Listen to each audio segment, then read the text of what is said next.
Díobh seo chuirsíos ar ceachaí leis an GIMP úsáid rudí bunúsacha chun cnaipe nó logo a cruthú. Just focail sciúpaí faoin GIMP féin, tá na thuirlisí hálann seo ar hina lá bheith clé agus roghnaí faoi gach uirlis an seo, so má roghnaíim uirlis ar nós an scoop cáilte. Scoop. Feici tú roghnaí ar nós méid na scuaibhe agus mar sin de agus feici sibh go tún an méid ahrú má bhíonn tú ag bar an slider athraíonn sé go sciúpaí, má bhíonn tú ag an món mar seo athraíonn sé go má méid ní beaga.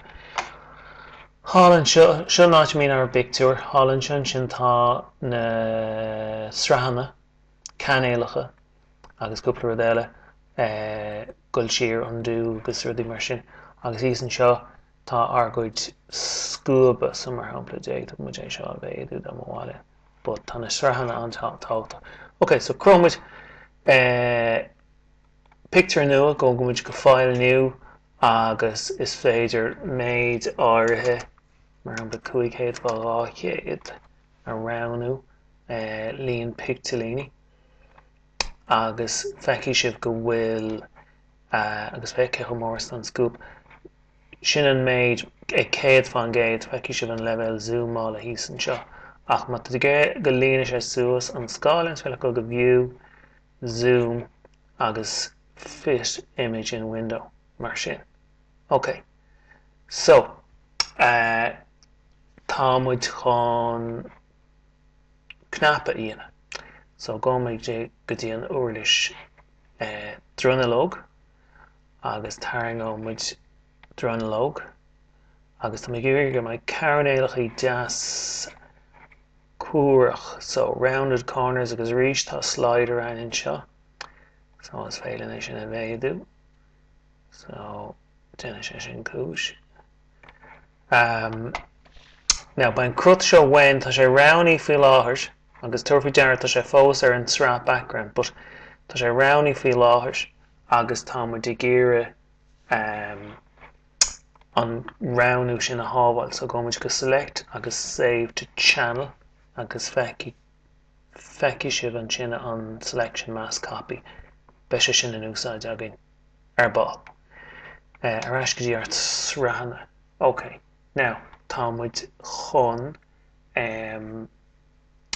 pátrún a chur ar cool an it's just sa cnaipe seo, so úsáid muid an uirlis grádáin agus now tá muid gur grád an a haint ó coolre go dtí an an dúch go dtí an cooler, so sin an dúch dubhgus bán, so má bhrúint ar sin tagan an inneog seo níos agus tá muid an luachan a beidir go tú géirí luach buní ar na luachanna RGB dearg gurm agus lasam ar bla gá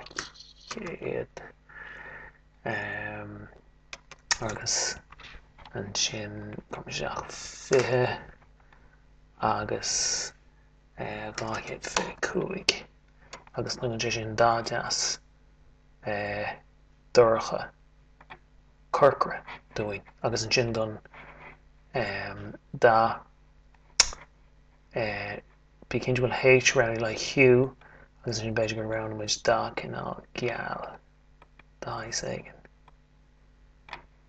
Ok, is cuma really, but just go mai cudar snacht éigen atrib.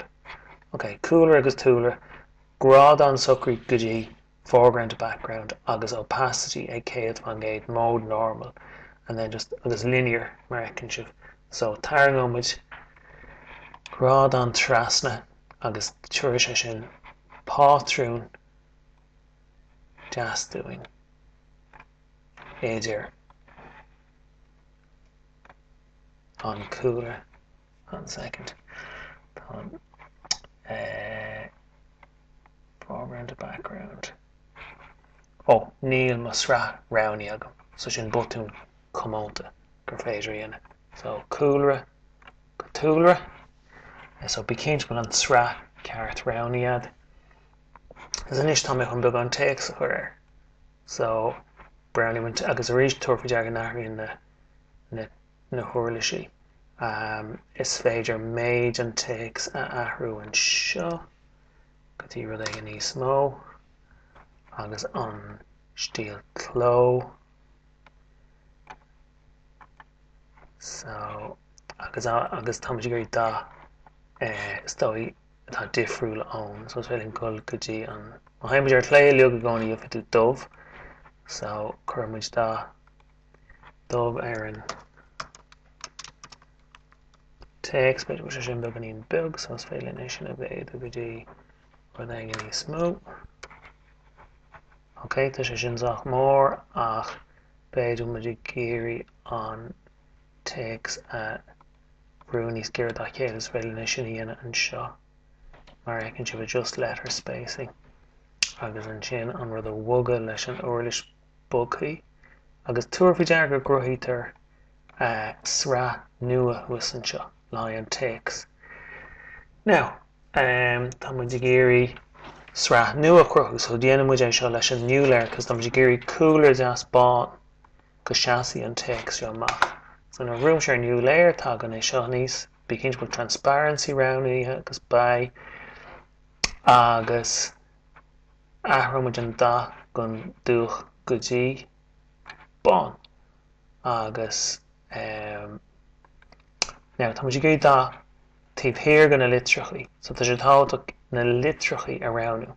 So gomid arás go dtí ar sra leis an takes ar agus má dhéanamid clicáil ar yes is féidir an alpha to selection dhéana agus fecinn sibh na marching ants timpeall ar an takes a look. Agus go bhfuil go bhfuil muid géirí go mbeidh an bán níos mó ná an beag an níos mó an takes rownna muid grow agus tá gan fuinne gan níos, tá sé just go leir an monitor eile agus deirmid é bhéidir le faoi ró agus anis bí annach chuirmach faoin na rownú na srána rownmuid an srá nua bicart an tá sé anam céalhar thuircó seo so chuirmuid coolra takes an cooler bán beidir agus níos rownmuid an buicéad bicéint tú a bán rownniagi agus clicáil an buicéad tíbhaiste gan na litrecha agus dheall céir tá tarlaí. Well nuair tá tarlaí ná ní gan bheith bort an text dómh fós an ach tá sé faoi. So just rownní ceannach go agus bug an bán faoin dómh agus an sin rown muid select none agus anis tá ar cooler bán tucaí doing le go seasaí an takes amach. Now tá mé géirí inis scá a thuirt an takes. So is féidir é sin dhéana ar an déanaid ar an cooler bán mar sin atá ar ag an mun cuoinnig. So gámuid go filters, light and shadow agus drop shadow. Now hála sé seo go cúpla duine hána ammantí tain an dialogue tíobh hir gon rud. So féach sin mo dialogue an sin agus just round mé na defaults ban amach allow resizing agus an sin osclomid GIMP arís agus tuairfí dear go an drop shadow agus go srá eile imíosteach leis an drop shadow. Okay? Now seo náit go gnóid arás go dtí an ráha a bhí agan ag an tús agus so tá muid géirí go dtí an cnaipe dearg seo channel to selection agus nó go leis go níolmuid tá muid géirí right click agus tá muid géirí no sinna bhí an an céad a hála Níor hábhail sé gcearta. Ok. Well tá bailach timpeall ar seo. Tá mé an just goilgotí an ceangan a roundaí anseo. Ramplan fuzzy select tool agus má bhriúm sé shift leanna sé agus an níis tá an rud roundaí. Níl sam céir a hálinn nach neachaí an mass copy. But is sin an cean sin an rá a ceart an cnap direction, but ar bhealach ag an níor hábhail sé I gceartha. But an príomh ná tá géirí go mbeidh sé seo roundaí agus an sin tá muid chun ellipse a tharraingt agus tá muid chun ellipse a tharraingt go mbeidh leathchearcail timpeall seo mar sin an leathchearcail a bheits ag tuairt an cinál snas doing. But catú control agus shift a rú ar méartla ar solidaring íon tú an ellipse selection. Mar sin go mbeidh sé go thar na litreachaí agus nuair dhéanaan an control shift ná déanann sé intersection idir an drunalóg omlan gon cnapa agus an ellipse nua. Now tá muid géirí go laid over é sin beganín onas nach mai ddíortha ag an imil, so go muid go select agus shrink an uair seo agus shrink all muid é le idir 2 nó 3 pixel. Okay. Agus an gradient tá muid chun gradient a tharraingt ar an rá seo anois, so go muid go dtí an blend tool agus bain gradient a goil síos an uair seo. Now tá sé antá go bán round is cuma faoin cooler because níl muid ag úsáid an ceann seo foreground to background, muid ag úsáid foreground to transparent, so bán go dtí transparent. Agus bei sé sin a golisteach léir nua a bheits sa mór ar fad gro my channel nua, so léir nua transparent éis ok agus grád an roundaí agus an sin just tharraing homid an you can't go an layer nua roundaí tá, so control is finner lean tharraingt, but má chuineann tú de bheith ar control tharraing ó sé lín a díreach. So sin ar snas ar an grappa agus